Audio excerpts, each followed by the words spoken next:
Hello student, welcome to accounting class with me, Miss Grace Angelina. Let's check it out. Setelah kita membahas tuntas mengenai analisa transaksi keuangan dan juga bagaimana membuat analisa tersebut ke dalam tabel persamaan akuntansi, sekarang kita akan mempelajari mengenai bagaimana cara membuat laporan keuangan berdasarkan tabel persamaan akuntansi. Sebelumnya, tujuan utama akuntansi keuangan adalah menyusun laporan keuangan. Apa sih itu laporan keuangan? Laporan keuangan itu adalah laporan yang menunjukkan posisi keuangan suatu perusahaan dalam suatu periode tertentu. Laporan keuangan umumnya terdiri dari laporan laba rugi atau istilah akuntansinya income statement. Kemudian ada laporan perubahan modal atau istilah akuntansinya capital statement. Laporan neraca atau istilah akuntansinya balance sheet, dan terakhir laporan arus kas atau istilah akuntansinya cash flow. Nah, dari 4 jenis laporan keuangan ini, kita akan membahas laporan laba rugi, laporan perubahan modal, dan laporan neraca yang biasanya sering digunakan oleh perusahaan dalam membuat laporan keuangannya.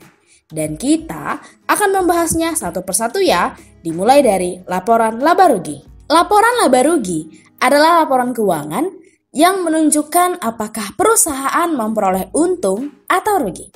Komponen laporan laba rugi ini terdiri dari akun pendapatan dan beban yang dapat dilihat dari kolom modal pada tabel persamaan akuntansi.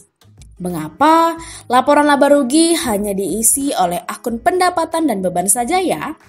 Itu karena akun pendapatan sama dengan hasil penjualan atau pemasukan uang perusahaan selama beroperasi. Sedangkan beban adalah pengeluaran uang yang digunakan untuk memperoleh pendapatan tersebut. Cara untuk mengetahui untung atau ruginya perusahaan adalah dengan menghitung selisih antara jumlah pendapatan dan jumlah beban. Jika jumlah pendapatan lebih besar angkanya daripada jumlah beban, maka artinya perusahaan memperoleh laba atau untung. Begitupun sebaliknya, jika jumlah pendapatan lebih kecil angkanya daripada jumlah beban, maka artinya perusahaan memperoleh rugi pada periode tersebut. Selengkapnya, kalian boleh lihat di textbook akuntansi halaman 47 sampai dengan 48. Mohon perhatikan pembahasan soal berikut dengan seksama ya. Pada video pembelajaran berikut telah disediakan tabel persamaan akuntansi dari perusahaan Adam Salon bulan Januari 2010. Di sini sudah tertera jelas kolom harta yang terdiri dari kolom akun kas, piutang usaha, asuransi dibayar di muka, perlengkapan, peralatan, dan akumulasi penyusutan peralatan. Kemudian disediakan juga kolom utang yang terdiri dari kolom utang usaha. Dan yang terakhir kolom modal yang terdiri dari kolom modal Tuan Adam. Nah, karena komponen laba rugi dapat diperoleh dari kolom modal, maka fokus kita hanyalah pada kolom modal, terkhusus untuk transaksi pendapatan dan beban saja ya. Untuk mengetahui apakah transaksi pada kolom modal adalah transaksi pendapatan atau beban, kita dapat melihatnya dari kolom keterangan. Seperti yang kita ketahui, bahwa kolom keterangan ini hanya dibuat ketika ada transaksi yang berhubungan dengan modal, seperti setoran modal awal, pendapatan, transaksi beban, dan juga prive. Kolom keterangan inilah yang mempermudah kita untuk membuat laporan laba rugi. Pertama sekali, yang harus dilakukan adalah membuat judul laporan keuangan terlebih dahulu, seperti Adam Salon, laporan laba rugi untuk periode yang berakhir pada 31 Januari 2010. Kemudian kita tuliskan dalam rupiah. Jika kalian tidak ingin menulis simbol Rp pada saat membuat laporan laba rugi. Setelah itu, kita membuat terkhusus akun pendapatan terlebih dahulu.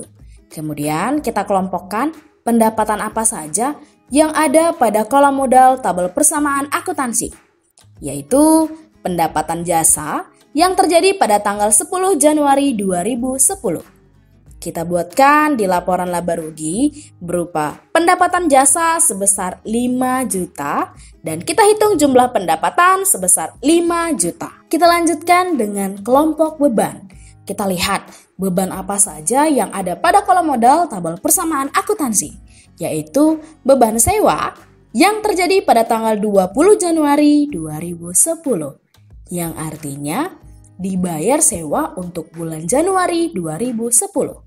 Kemudian beban yang kedua yaitu beban penyusutan peralatan yang terjadi pada tanggal 31 Januari 2010, yang artinya telah terjadi pengurangan nilai harta tetap peralatan.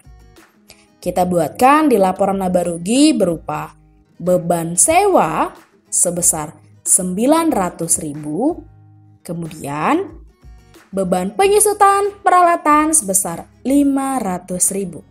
Setelah itu, kita hitung jumlah beban sebesar 1.400.000 yang diperoleh dari 900.000 ditambah 500.000. Terakhir, kita hitung selisih antara jumlah pendapatan dan jumlah beban untuk mengetahui apakah Adam Salon memperoleh laba atau rugi pada periode tersebut.